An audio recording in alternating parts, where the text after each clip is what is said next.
Bismillahirrahmanirrahim. Assalamualaikum warahmatullahi wabarakatuh. Halo teman-teman, bertemu lagi dengan saya Bebe dan Batak. Silakan tonton video berikut tentang cerita Nabi Muhammad. Jangan lupa untuk subscribe dan like video ini. Selamat menonton. Nah, kalau cara kita memperingati Maulid Nabi, menurut kamu bagaimana caranya? Nih, menurut Al-Hafidh Ibnu Hajar Al-Asqalani, yang dikutip oleh Imam Asy-Syafi'i dalam kitab Al-Hawi lil Fatawi, memperingati Maulid Nabi dapat dilakukan dengan berbagai cara, dengan berbagai ekspresi kebahagiaan atas kelahiran Nabi Muhammad. Di antaranya, pertama, membaca Al-Quran. Oh, membaca Al-Quran ya? Ya, kedua, memberi makan orang. Yang ketiga, bersedekah. Yang keempat, mengungkapkan berbagai pujian kepada Nabi, seperti dengan membaca Maulid Arba'al Janji, Maulid Tiba, Simtuduror, Lidaul Lami, dan semisalnya, yang dapat mendorong hati untuk lebih giat melakukan amal kebaikan sebagai bekal di kehidupan akhirat kelak. Inilah 4 cara memperingati Maulid Nabi menurut Ibnu Hajar Asqalani. Oh gitu ya. Oke. Makasih ya Badak. Hai Badak, hari ini kan Maulid Nabi ya? Iya. Ceritain dong tentang Nabi Muhammad. Ini kan hari lahirnya Nabi Muhammad. Tanggal berapa coba? Tanggal 12 Februari awal dong. Boleh. Ada banyak pendapat dan riwayat terkait dengan biografi Nabi Muhammad, terutama tentang hari lahirnya Nabi Muhammad. Namun, menurut riwayat yang paling masyhur, Nabi Muhammad lahir pada tahun Gajah, tahun di mana Raja Abrahah dari Yaman dan pasukan bergajahnya menyerang Ka'bah. Basisnya tanggal 12 Rabiul Awal atau bertepatan dengan 29 Agustus 580 Masehi di Mekah. Pendapat ini didasarkan pada sebuah riwayat Imam Ibnu Ishaq dari Sayyidina Ibnu Abbas.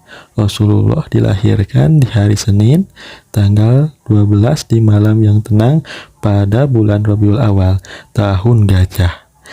Diriwayatkan bahwa banyak kejadian ajaib dan luar biasa yang terjadi. Wah, kejadian apa itu? Jadi pengen dengerin ceritanya secara lengkap. Oke, dengarkan ya. Kejadian ini terjadi baik pada saat sebelum dan sesaat setelah Nabi Muhammad lahir. Pada malam menjelang kelahiran Nabi, pintu-pintu surga dibuka lebar, pintu-pintu neraka ditutup rapat, ribuan malaikat turun ke bumi, bulan terbelah, bintang-bintang bersinar terang, dan burung-burung yang penuh cahaya memenuhi rumah Sayyidah Aminah, ibunda Nabi Muhammad. Sementara sesaat setelah Nabi Muhammad lahir, jin tidak bisa lagi mengintip berita langit. Ars bergetar hebat, seluruh langit dipenuhi dengan cahaya sehingga menjadi terang. Istana Kisra berguncang begitu dahsyat sehingga menyebabkan 14 balkonnya roboh. Api abadi yang disembah umat Majusi padam. Gereja di sekitar Buhaira roboh, dan bahkan Ka'bah juga ikut bergetar selama 3 hari karena bahagia menyambut kelahiran Nabi Muhammad. Nah, sekarang perihal nama dari Nabi Muhammad SAW. Nabi Muhammad bukanlah pemberian nama manusia. Ia adalah nama yang disampaikan Allah kepada ibundanya Sayyidah Aminah dan kakeknya Abdul Muthalib melalui malaikat dan isyarat mimpi. Dalam satu riwayat seperti tercantum dalam As-Sirah An-Nabawiyah karya Ibnu Hisham, Sayyidah Aminah didatangi malaikat ketika sedang mengandung. kepada Sayyidah Aminah, malaikat tersebut menginformasikan bahwa anaknya yang berada dalam kandungan itu adalah pemimpin umat dan meminta agar menamainya Muhammad. Begitu juga dengan sang kakek Abdul Muthalib, ia mendapatkan inspirasi nama Nabi Muhammad dari mimpinya. Jadi pada saat cucunya lahir, Abdul Muthalib membawanya ke dalam Ka'bah dan bertawaf. Setelah itu ia keluar melewati kerumunan massa. Mereka kemudian bertanya kepada Abdul Muthalib perihal nama cucunya itu. Maka dijawablah kalau nama cucunya adalah Muhammad. Orang-orang kembali bertanya, mengapa dinamakan Muhammad? Sebuah nama yang terdengar asing di telinga masyarakat Arab pada saat itu, karena tidak seorang pun dari nenek moyang dan bangsa Arab yang sebelumnya menggunakan nama itu. Sesungguhnya aku sangat ingin semua penduduk bumi memujinya, jawab Abdul Muthalib. Secara bahasa, Muhammad berarti dipuji atau terpuji. Wah, jadi seperti itu ya ceritanya. Lanjutin dong, Badak, ceritanya. Pengen dengar selanjutannya seperti apa? Ini masa anak-anak dari Nabi Muhammad SAW. Nabi Muhammad adalah yatim piatu sejak kecil. Beliau ditinggal wafat ayahnya, Sayyidina Abdullah, ketika masih dalam kandungan.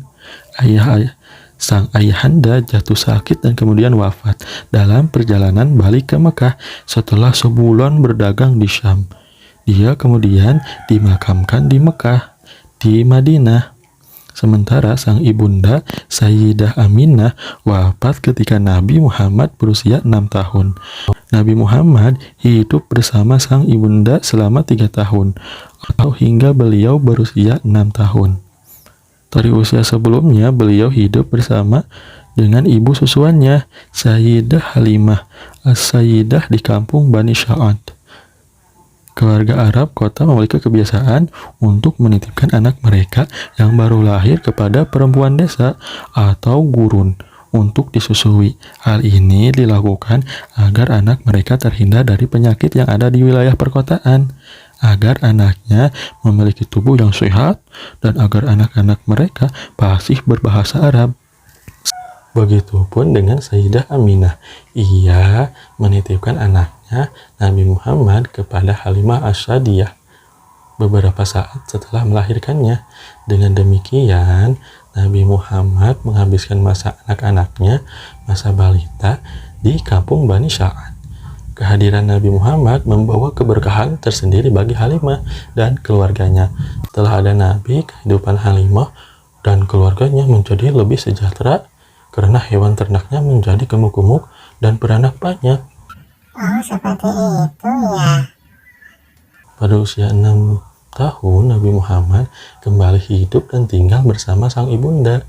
Namun tidak berselang lama, beliau ditinggal wafat sang ibunda.